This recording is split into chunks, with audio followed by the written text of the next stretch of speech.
आज मैं आपसे एक ऐसे विषय पर चर्चा करने जा रहा हूँ जो राजनीति की संकीर्ण सीमाओं से बहुत ऊपर उठकर सीधे हमारे देश की सुरक्षा, संप्रभुता और उसके अस्तित्व से जुड़ा है। आज समय आ गया है हम ठंडे दिमाग से इस कड़वी सच्चाई का विश्लेषण करें कि क्या हमारे देश का विपक्ष अनजाने में या जानबूझकर या अपनी राजनीतिक महत्वाकांक्षा के वश में आकर उन राष्ट्र विरोधी ताकतों के हाथों का खिलौना बनता जा रहा है जो भारत को अस्थिर करना चाहती हैं। व्यक्तियों से पार्टियां बनती हैं, पार्टियों से सरकारें बनती हैं, लेकिन सरकारों से राष्ट्र नहीं बनता। राष्ट्र बनता है अपनी संप्रभुता, अखंडता और नागरिकों के संकल्प से। लोकतंत्र में विपक्ष का होना अनिवार्य है। विपक्ष का काम है सरकार की नीतियों की आलोचना करना, जनता की आवाज़ उठाना और सत्ता को निरंकुश होने से रोकना। लेकिन याद रखिए कि जब यह आलोचना सरकार का विरोध करते करते राष्ट्र का विरोध बन जाए तो वह स्वस्थ लोकतंत्र नहीं बल्कि देश के भविष्य के साथ खिलवाड़ है। आज वैश्विक मंचों पर भारत एक आर्थिक और रणनीतिक महाशक्ति बनकर उभर रहा है। Make in India, digital India और अपनी स्वतंत्र विदेश नीति के दम पर आज भारत दुनिया को दिशा दे रहा है।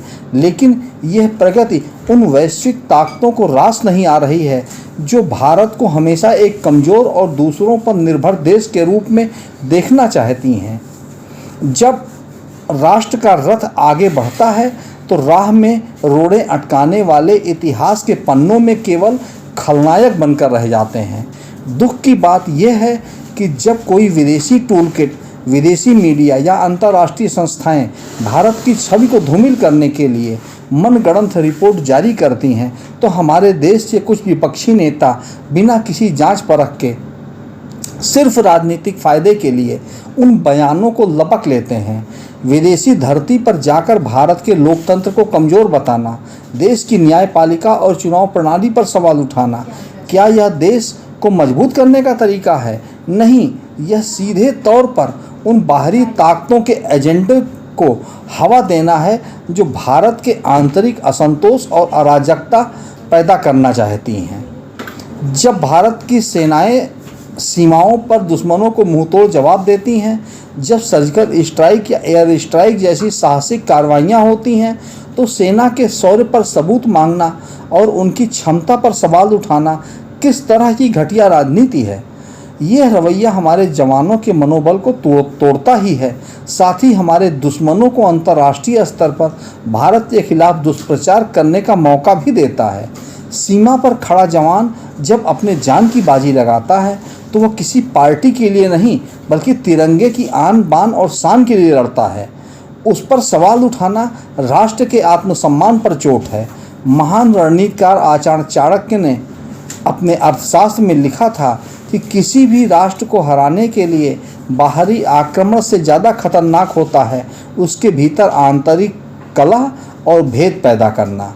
आज भारत को जातियों, धर्मों और क्षेत्रों में बांटने की जो कोशिशें हो रही हैं, जो हिंसक आंदोलनों को हवा दी जा रही है, नफरत फैलाई जा रही है, उसके पीछे कहीं न कहीं वही विदेशी ताकतें काम कर रही हैं जो भारत की रफ्तार को रोकना चाहती हैं। और दुर्भाग्य से राजनीतिक स्वार्थ में अंधा होकर विपक्ष इन ताकतों के नैरेटिव को मजबूत कर रहा है। संसद ठप करना, देश के विकास, कूटनीति के बड़े प्रोजेक्ट में रोड़े अटकाना, देश की प्रगति पर एक नकारात्मक माहौल तैयार करना, यह स्वस्थ लोकतंत्र का लक्षण नहीं है।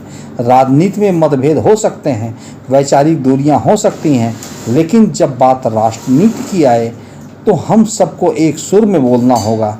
सरकारें आएंगी और जाएंगी, पार्टियां बनेंगी और बिगड़ेंगी, लेकिन यह देश और इसकी संप्रभुता शाश्वत है, अमर है। दलों की कश्ती तो लहरों के साथ बदलती रहती है, मगर राष्ट्र का जहाज कभी डूबना नहीं चाहिए। अंत में मैं यही कहना चाहूँगा, विपक्ष को अपनी इस भूमिका पर आत्ममंथन करने की ज़रूरत है। देश की जनता आज जागरूक है, वह सब देख रही है और समझती है कौन रचनात्मक आलोचना कर रहा है और कौन अनजाने में या जानबूझकर या अपने स्वार्थ के लिए देश विरोधी ताकतों की कठपुतली बन रहा है। देश की सुरक्षा और स्थिरता से समझौता करके पाई गई सत्ता कभी भी राष्ट्र का भला नहीं कर सकती। आइए हम सब मिलकर दलगत राजनीति के इस दलदल से ऊपर उठें और निजी कड़वाहटों को भुलाएं और राष्ट्र हित को सर्वोपरि रखकर एक सशक्त, समृद्ध और अखंड भारत के निर्माण में अपना योगदान दें। जय हिंद, जय भारत।